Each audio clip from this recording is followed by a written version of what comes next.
जिस तरह से हमने क्लीन स्वीप किया है और जिस तरह से हमें अपनी पूरी टीम वर्क करती हुई दिखाई दी है, इस पर क्या कहेंगे आप? देखिए जी, मैं तो कहूंगा पूरे पाकिस्तान को बहुत मुबारक हो। एक सुपर संडे बड़े टाइम के बाद देखने को मिला। अनफॉर्चुनेटली लास्ट मंथ जब एशिया कप हो रहा था तो 3 संडे में 3 दफा पाकिस्तान भारत से हारा, और इस संडे को हमें 2-3 तरह की खुशियां मिली।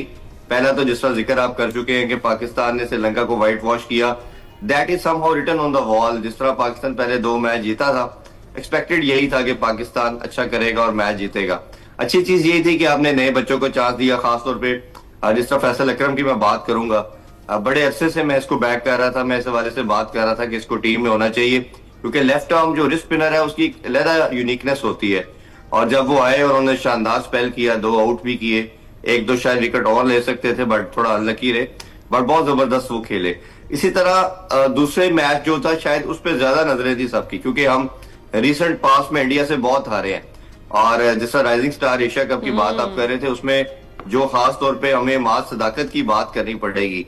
ये लड़का 1 साल से जब भी क्रिकेट खेल रहा है, चाहे शहीन की तरफ से खेल रहा है, डोमेस्टिक खेल रहा है, एक ऐसा लड़का है जो बता रहा है कि मॉडर्न डे क्रिकेट कैसे खेलनी है। जब हम बात करते हैं दुनिया इधर ऑपरेट कर रही है जी, हमारे लड़के उस तरह अच्छा परफॉर्म नहीं करे, और जो आउटस्टैंडिंग उसने बॉलिंग में भी परफॉर्मेंस दी, बैटिंग में उसने टोटल 1 साइडेड अफेयर कर दिया। पहले भारत को 136 पे ऑल आउट किया और फिर आपने मेयर 13 ओवर्स के अंदर टारगेट को अचीव किया। तो ये मेरा ख्याल है बहुत बड़ी खुशाइन चीज थी। तो पाकिस्तानी फैंस को बड़े अरसे के बाद, मेरा ख्याल है कि शायद कोई 1 साल के बाद इस तरह की खुशी देखने को मिली, जिसको पूरा पाकिस्तान एंजॉय कर रहा था। खासतौर पर दूसरी विक्ट्री सेलिब्रेट कर रहा। तो पाकिस्तान के लिए काफी कुछ अच्छा था, हमारे नेबर्स के लिए एक बहुत बुरा दिन। इनसे भी हारे, साउथ अफ्रीका से भी वो टेस्ट मैच हारे, अपनी होम सॉइल पे हारे, और जैसी वो पिच बना के वो खेल रहे थे, तो मेरा ख्याल है उनके लिए काफी एक सैड और डिसअपॉइंटिंग डे।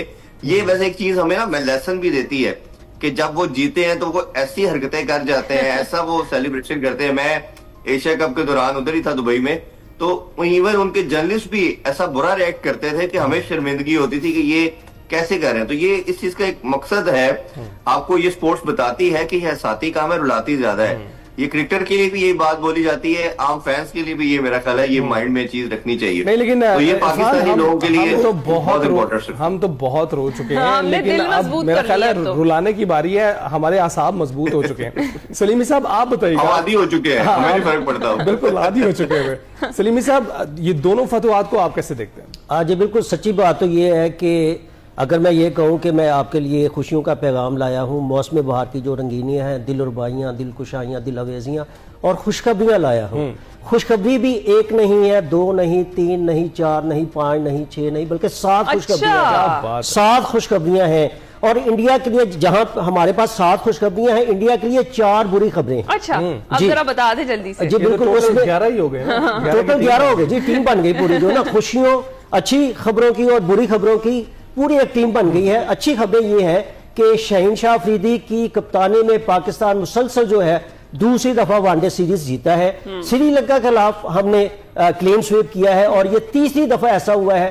पहली दफा हमने श्रीलंका के खिलाफ 1985 में किया था, दूसरी दफा हमने 2017 में किया था, और अब तीसरी बार हम श्रीलंका के खिलाफ क्लीन स्वीप करने में कामयाब रहे हैं। एक बहुत बड़ा क्वेश्चन मार्क था, बाबर आजम, मोहम्मद रिजवान, जो इनकी कारकर्दगी में बहुत बड़ा क्वेश्चन मार्क था, लेकिन इन दोनों ने साबित किया है कि सीनियर का कोई मुतबादल नहीं होता।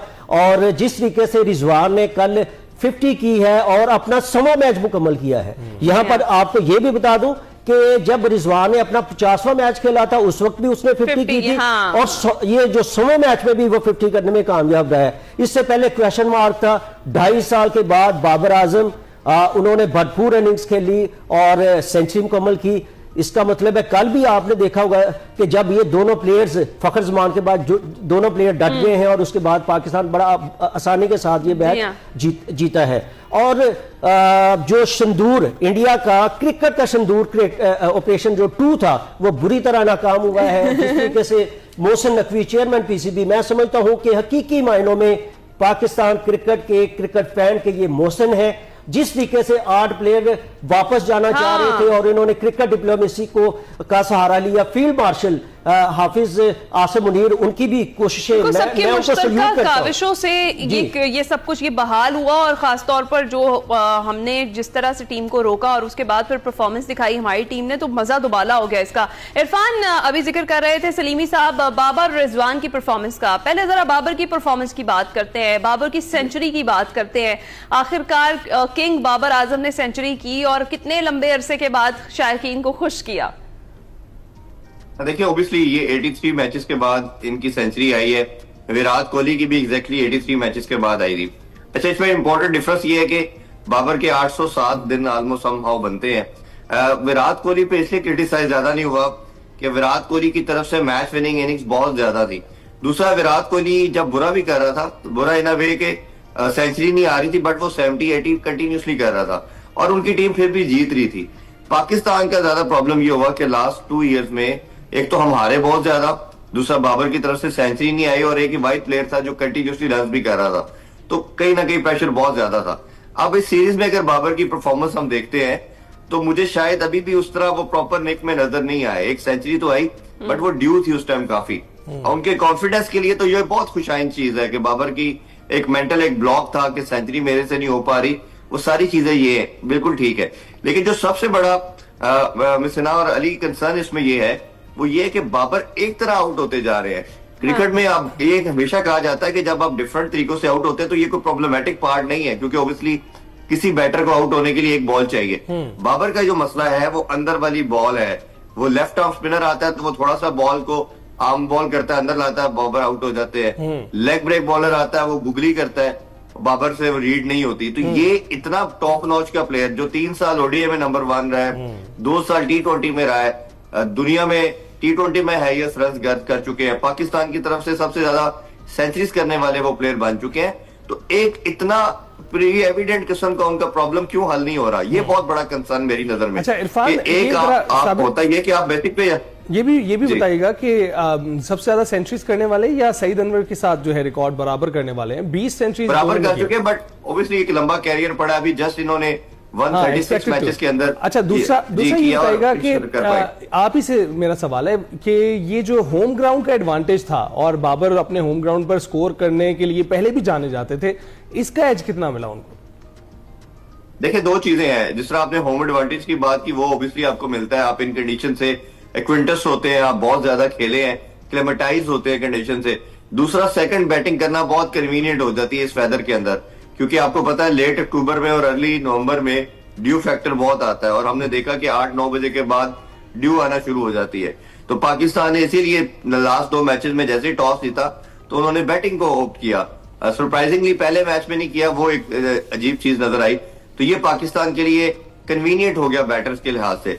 लेकिन जो मैं पहले बात कर रहा था कि बाबर को जो एक तरह से आउट होने वाला मसला है, और ये अभी से नहीं है, ये लास्ट 2.5-3 साल से ये चल रहा है। और इसमें अगर आप इनके डिस्मिसल देखें तो 90% आपको स्टैट्स बताएंगे कि बाबर एक तरह आउट हुए। तो ये एक इतना बड़ा प्रॉब्लम है, ये लम्हा फिक्री है, ये नहीं हो रहा। हाँ, इस पर काम होना चाहिए, आप दुरुस्त कह रहे हैं। अच्छा सलीमी साहब, कोचेस को भी करना चाहिए, बाबर को खुद भी करना चाहिए। होता क्या है, हमने बड़े जब लैंडिज को देखा है तो वो क्या करते हैं, 8-10 बच्चे लेके उनके ऊपर प्रैक्टिस शुरू कर देते हैं। ये आई एम श्योर बाबर कर रहे होंगे, लेकिन ये मसला हल नहीं हो रहा, तो अपोजिशन आपको कहीं बड़ा रश करने नहीं देगी, बड़ी इस पर काम करने की जरूरत है। ठीक है सलीमी साहब, मोहम्मद वसीम जूनियर के बारे में आप क्या कहेंगे? कल की उनकी परफॉर्मेंस, बड़े अरसे से उनको टीम से बाहर रखा गया, कल की परफॉर्मेंस के बाद आपको लगता है कि मुस्तकिल तौर पर टीम का हिस्सा बना देना चाहिए उन्हें? जी बिल्कुल। कल जिस तरीके से पाकिस्तान ने सीरीज चूंकि पाकिस्तान जीत चुका था, कल पाकिस्तान ने 3 चेंजेस की, जिसमें वसीम जूनियर ने 3 विकेट लेकर साबित किया कि हाँ उसका जो इंतखाब, जो सिलेक्शन कमेटी है और जो टीम मैनेजमेंट है, उसने जो उस पर इत्मीनान किया है वो उस पर पूरा उतरे हैं। और अगर मुस्तकबिल में भी इनको चांस दिया जाता है, कल जिस तरीके से उन्होंने बॉलिंग की है और क्रूशल मौके पे उन्होंने जो विकेटें हासिल की हैं, तो आगे भी इनको मुसलसल तवातर के साथ मौके मिलते रहने चाहिए। अगर इनको 2-3 सीरीज मिलती हैं तो मैं समझता हूं कि पाकिस्तान टीम के लिए बहुत अच्छा इजाफा हो सकते हैं। और मैं समझता हूं कि चूंकि ये एक प्रेपरेशन हो रही है 2027 का जो वर्ल्ड कप है, तो जब तक आप जूनियर और सीनियर का कॉम्बिनेशन नहीं बनाएंगे, टीम अच्छी नहीं बनेगी। तो ये तो आपके पास एक अच्छा मौका है कि आप एक्सपेरिमेंट करें। कल आपने, मैं समझता हूं, बहुत अच्छा डिसीजन टीम मैनेजमेंट ने लिया कि सीरीज जीतने के बाद नए प्लेयर भी आए, हसीबुल्ला के अलावा बाकी दोनों जो प्लेयर हैं उन्होंने परफॉर्म भी किया। तो इनको इस तरीके से मैं समझता हूं कि बार बार जो है वो मौके मिलते रहने चाहिए। और आगे तो जो सलीमी साहब मुस्तकबिल क्या देख रहे हैं फिर बाबर और रिजवान का टीम में? आज मैं समझता हूं कि अभी ये पाकिस्तान टीम के लिए बहुत इंपॉर्टेंट है। जब आप ये देख लें कि जब बाबर और रिजवान क्रीज पर खड़े होते हैं पाकिस्तान टीम काफी बेहतर पोजीशन में आती है, और यही पोजीशन जो है आगे पाकिस्तान की जो विनिंग है उसका सबबी बनती है। ये माजी में थोड़ा सा जो साबिक टेस्ट क्रिकेटर है और इन पे तनकीद होती रही है, जिसकी वजह से थोड़ा सा ये दिल बर्दाश्ता थे और इनसे परफॉर्मेंस भी नहीं हो रही थी, लेकिन अब इनकी फॉर्म में वापसी आई है। इनको इत्मीनान दिया जाना चाहिए, इनको इनकरेज करना चाहिए कि हाँ तुम टीम के सीनियर प्लेयर हो और बेहतरीन, यानी वो तो कैप्टन ने भी कर दिया है, उन्होंने कहा कि जी ये बैकबोन ऑफ द टीम है, तो फिर तो डेफिनेटली कॉन्फिडेंस बहाल हो जाता है, और खासतौर पे खुद जब आपने अच्छा परफॉर्म किया होता है तो आपका कॉन्फिडेंस कहीं और होता है। अच्छा इरफान बताइएगा, जो कॉम्बिनेशन अभी हमारा चल रहा है, क्या आपके ख्याल में इसी को बरकरार रखा जाना चाहिए आगे T20 के लिए भी, और हमारा जो सीरीज है, हमारी ट्रायंगुलर सीरीज है उसके लिए, और क्या आपको लगता है कि इसी कॉम्बिनेशन को बरकरार रखा जाना चाहिए या कहीं कुछ तब्दीलियां की जानी चाहिए? देखिए मेरा तो ख्याल ये है कि ये हम ओडीआई की लहदा कंपैरिजन में बात करें, लेकिन ज्यादा फोकस हमारा T20 पे होना चाहिए। उसकी रीजन ये है कि just after 4 month T20 world cup है इन फरवरी, तो हमारा ओडीआई से कोई इतना ज्यादा अभी कंसर्न है नहीं है। 2027 में वर्ल्ड कप है, तो सारी प्रिपरेशन जो है वो T20 के लिहाज से देखनी चाहिए। उसमें जो मैं पहले जिक्र कर रहा था, माज सदाकत एक ऐसा प्लेयर है जिसको आपको फौरन से टीम में इंडक्ट करना चाहिए। हम करते क्या है, कई दफा किसी लड़के को बहुत अर्ली भी ले आते हैं, और कई दफा कोई ऐसा प्लेयर जरूर होता है जिसने तमाम बॉक्सेस को टिक किया होता है और उसके लिए वेट करने की जरूरत नहीं होती। माज सदाकत एक ऐसा प्लेयर है जो बैटिंग भी बड़ी शानदार कर रहा है, बॉलर भी बड़ा जबरदस्त है और फील्डर भी बड़ा तगड़ा है। रिप्लेसमेंट किसकी है? माज सदाकत रिप्लेसमेंट किसकी होगी हमारी कौमी टीम में? ये बड़ा अच्छा क्वेश्चन है, ये बहुत एक शानदार क्वेश्चन है, क्योंकि आप जब बैटिंग देखते हैं तो फखर भी अभी T20 में नहीं खेले। ये मेरा ख्याल है हसन नवाज की रिप्लेसमेंट बन सकते हैं। अच्छा। हसन नवाज को काफी चांस दिया, हसन नवाज परफॉर्म नहीं कर पा रहे रजिस्टर्डली। मैं ये भी नहीं कहता कि उनको बिल्कुल बाहर कर देना चाहिए। आपका 15 का स्क्वाड है, प्लेइंग 11 तो नहीं आप बना रहे ना, प्लेइंग 11 तो बाद में बनानी है, बट ये डायरेक्टली आपके स्क्वाड में आता है। तो जब आप एक बैटर की बात करते हैं तो आप इसको जरूर डालें। इसी तरह जो बॉलिंग में आप पहले वसीम जूनियर की बात कर रहे थे, ये बेचारा 15 मैचेस में पहले बाहर बैठा रहा, इसको नहीं खिलाया गया। जो हमारे कोच की एक चीज मुझे थोड़ी सी उनसे इख्तलाफ है, वो प्री डिटरमिन्ड माइंडसेट के साथ आते हैं। जैसे इस्लामाबाद यूनाइटेड में आपको याद होगा, वो पहले ही प्लान कर लेते हैं कि मैंने इसको खिलाना है, इसको नहीं खिलाना। हमेशा फोर्सेस फॉर कोर्सेज होता है, आप पहले पिच को देखते हैं, फिर ओपोजिशन को देखते हैं। और बॉलिंग में हमने देखा कि कई दफा अबरार को नहीं खिलाया गया, जिस मैच में खिलाया गया अबरार आपका मैच विनर है। तो स्पिनर को कई दफा बाहर बिठाने की लॉजिक समझ नहीं आती ना। फास्ट बॉलर की समझ आती है कि आप रोटेशन पॉलिसी को ऑप्ट कर रहे हैं और फास्ट बॉलर को कभी खिला रहे हैं, कभी रेस्ट दे रहे हैं, बट स्पिनर को भी अगर आप बार बार रेस्ट दे रहे हैं। इसी तरह फैसल अकरम ने अब अच्छा किया है, इसको प्लेइंग 11 का पार्ट होना चाहिए, इसको तमाम फॉर्मेट के लिए आप कंसीडर करें। तो ये कुछ 2-3 चेंजिंग ऐसी हैं जिनको आप करके पाकिस्तान एक बड़ा सॉलिड अपना पूरा कॉम्बिनेशन बना सकता है, और आपके पास चांस है। अभी आप घर में खेल रहे हैं T20 सीरीज। हाँ बिल्कुल ठीक कह रहे हैं। अच्छा सलीमी साहब, आपका क्या ख्याल है, आप मुत्तफिक हैं जिस तरीके से इरफान कह रहे हैं और जिस तरह से उन्होंने कहा कि जो यंग प्लेयर जो तमाम बॉक्सेस को टिक कर चुका हो उसका टीम में फिर उसकी शमूलियत नागुज़ीर हो जाती है, तो आपको लगता है कि माज के बारे में आपका भी यही ख्याल है जो इरफान का? जी बिल्कुल, मैं 100% एग्री करता हूँ चौधरी इरफान साहब से। मुआज सदाकत ने कल जिस तरीके से जो इंडियन बॉलर उनकी धुलाई की है, ठीक है, इससे पहले उन्होंने बॉलिंग करके 2 विकेटें भी ली हैं।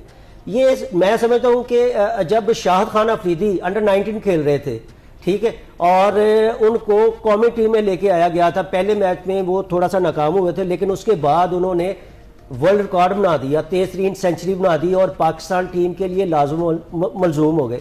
इसलिए इस तरह का जो टैलेंट होता है उनको जाया करने के बजाय फौरी तौर पे अप्लाई कर देना चाहिए। असाबी तौर पे वो बड़ा मजबूत प्लेयर है। कल भी अगर आप उसकी इनिंग्स देखें और उसकी जो बॉडी लैंग्वेज बता रही थी कि वो कुछ करना चाहता है, ये राइट टाइम है। बिल्कुल चौधरी इरफान साहब ने जो कहा है कि इनको टीम में, और आगे हमारे पास तकरीबन 3-4 माह है वर्ल्ड कप, इसमें हम थोड़े बहुत एक्सपेरिमेंट कर सकते हैं। और अभी ये जो हमारी जो ट्राई कल से जो सीरीज शुरू हो रही है, पाकिस्तान का जो पहला मैच है जिम्बाब्वे के खिलाफ, तो इसमें भी थोड़ा सा नए एक्सपेरिमेंट किए जाने चाहिए ताकि जब हम वर्ल्ड कप के लिए हतमी जो स्क्वाड बनाए तो हमें पता चलना चाहिए कि ये अच्छा प्लेयर है, ये अच्छा प्लेयर नहीं है, कौन सी जो है ना प्लेइंग 11 होनी चाहिए, कौन सा हमारा ओपनिंग कॉम्बिनेशन कौन सा होना चाहिए, मिडिल में कौन सा होना चाहिए, ऑलराउंडर हमारे पास कौन सा जब आप इसमें परफॉर्म कर रहे होंगे।